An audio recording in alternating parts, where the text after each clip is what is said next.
আপনি একা। ঠিক তখনই কবরের ভেতর বাতাস বদলে যায়, মাটি কেঁপে ওঠে, অন্ধকারটা যেন আরো ঘন হয়ে নামে। আর সেই অন্ধকারে হাজির হয় দুই ফেরেশতা। এরা হাসে না, সময় নেয় না। এরা হলো মুনকার ও নাকির। তারা এগিয়ে আসে, আর শুরু হয় জীবনের সবচেয়ে বড় পরীক্ষা, যে পরীক্ষার জন্য আর কোনো পরে নেই। প্রথম প্রশ্নটা যেন কবর কাঁপিয়ে দেয়, মান রব্বুকা, কে তোমার রব? কবর নিঃশব্দ, কিন্তু সেই নিঃশব্দতা যেন চিৎকার করছে।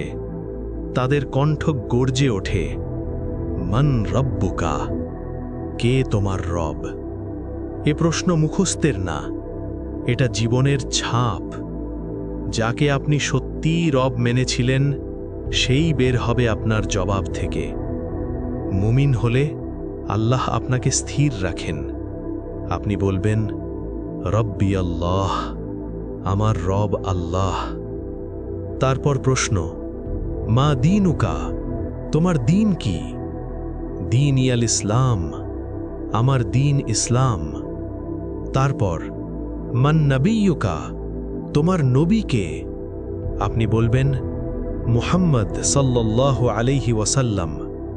আর ঠিক ওই মুহূর্তে কবর আর আগের মতো থাকে না। দেয়ালগুলো সরে যায়, কবর প্রশস্ত হতে থাকে। একটা জানালা খুলে যায়, সেখান থেকে আসে জান্নাতের সুগন্ধ, শান্তির বাতাস। আর ঠিক তখনই কবরের ভেতর প্রবেশ করে এক সুন্দর সত্তা, সাদা পোশাক, উজ্জ্বল মুখ, অপূর্ব ঘ্রাণ। আপনি কাঁপা গলায় জিজ্ঞেস করবেন, আপনি কে? সে হাসবে, বলবে, আমি তোমার নেক আমল, তোমার নামাজ, তোমার রোজা, তোমার আল্লাহর জন্যে ফেলা কান্না। আমি কিয়ামত পর্যন্ত তোমার সাথে থাকব। এখন আপনি একা নন। কবর বদলে যায় বারজাখের এক বাগানে। আর যে উত্তর দিতে পারে না, চিত্রটা ভয়ঙ্কর। সে শুরু করবে, হায় হায়, আমি জানি না, আমি জানি না। মুনকার নাকির বলবে, আমরা জানতাম তুমি এটাই বলবে। আর তখনই কবর তার ওপর চেপে বসে, এমন চাপ যেন হাড় একটার ভেতর আরেকটা ঢুকে যায়। একটা জানালা খোলে, কিন্তু সেটা জান্নাতের না, জাহান্নামের। তাপ, দুর্গন্ধ, আতঙ্ক সব এসে ঢুকে পড়ে কবরের ভেতর। আর তারপর ঢোকে আরেক সত্তা, মুখ বিকৃত, গন্ধ পচা।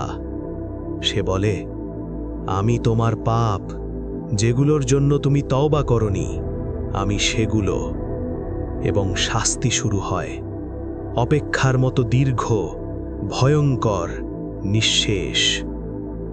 কবরের প্রশ্নোত্তর শেষ, কিন্তু আপনার অস্তিত্ব শেষ না।